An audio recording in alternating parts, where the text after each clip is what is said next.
Today we introduce you to an Ecuadorian nonprofit, which is most likely the oldest group we've ever featured. I'll leave the Spanish name of the group to our Doug Jardine, who traveled to Guayaquil, Ecuador, to bring us the story.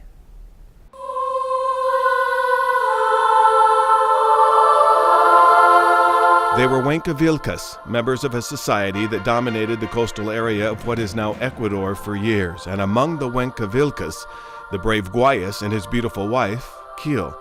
According to legend, the pair was taken prisoner by Spanish conquistadors. Not trusting what the conquistadors might do with his wife or him, Guayas stabbed her in the heart and then stabbed himself. The two joined together in death forever, and their names becoming one, Guayaquil. Translated from their language to Spanish and then to English, Guayaquil means, welcome to our large home.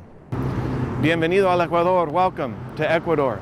Today you have the chance to learn more about one of the most far-reaching and one of the most service-oriented organizations I've ever known, La Junta Beneficencia de Guayaquil. But to understand how large it is, you need to understand how small it can be. The Junta helps over 1 million people a year here in Ecuador. All of those million begin with one, like Valeria Santa Cruz, who lives here in Triunfo, which means triumph.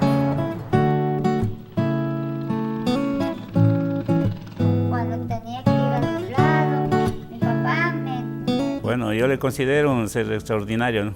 Que ha luchado por sobrevivir. My daughter is an extraordinary person who has fought to stay alive through many sicknesses, including cancer, says Oswaldo Santa Cruz, father to Valeria Santa Cruz, a 19-year-old who looks more like 12. But her young body has been through a battlefield of medical conflicts, and this miracle continues to fight today. The Santa Cruz family lives in Triunfo, which translated means triumph, and little Valeria has definitely done that. She had kidney cancer when she was only 3, a failing heart working at 22% of capacity. Paralysis took one side of her body for a time. A tumor, which cost half of one lung, also invaded her body. I was invited not only to their home, but to accompany Valeria and her mother as they made their latest surgery follow-up visit to the doctors who saved her life. Doctors with La Junta de Beneficencia de Guayaquil, brave enough to perform surgeries like stem cell implants to try and save lives, just like Valeria.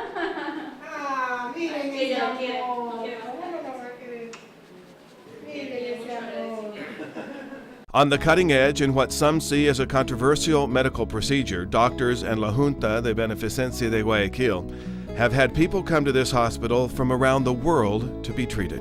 We are lucky because we could find the gap between all of these things and realize that probably we may use cells to regenerate some kind of functions. Not only organs, but cells to do the same job.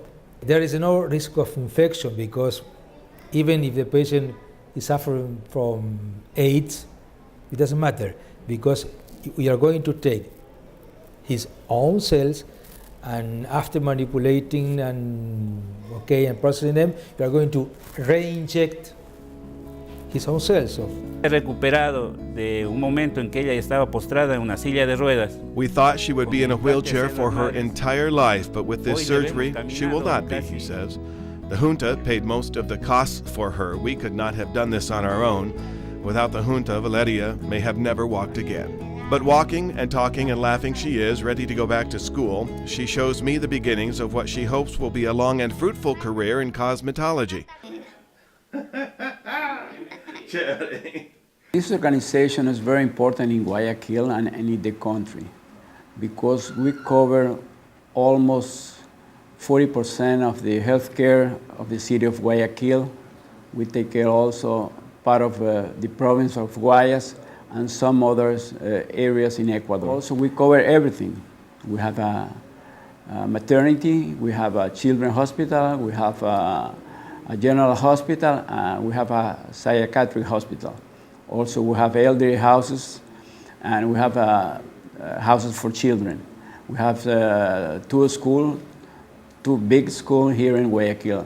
That means that we cover everything, since the birth until the death. So we are really important. I don't know, I can see Guayaquil without the Junta of Beneficencia in this city. Established in 1888, La Junta de Beneficencia de Guayaquil today oversees the health needs for almost half the people of Guayaquil. And this is a nonprofit organization.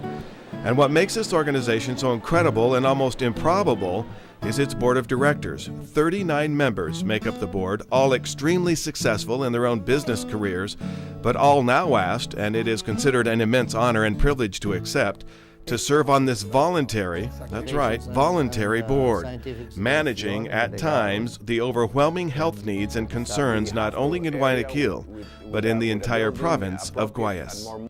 We are volunteers that have to be here 1 hour, 2 hours, in some cases maybe 5 or 7 or 8 hours. We had the chance to meet 6 of the 39 who serve, and it was inspiring to see these very successful business people give of their time to help those who simply cannot help themselves. Because the mission and goal of the Junta is to make sure those who need health-related services get them, no matter your financial capabilities, if you can help pay, you are asked to. If you cannot pay, the Junta picks up all costs for your checkups, minor and major surgeries, and even the stem cell operations we told you of earlier. As a former Minister of Health, where is Ecuador generally as far as the health care of its people, and where is it going? Moving in the right direction? I am not sure, but the purposes of the government has been always to increase the possibility of having to all the people the possibility to have access to the first level medicine. That is in this moment the goal to the government. The second and third level is a little difficult, but for the primary care to be assured for all the population. When we come back, how the Junta is helping the least fortunate children in Ecuador.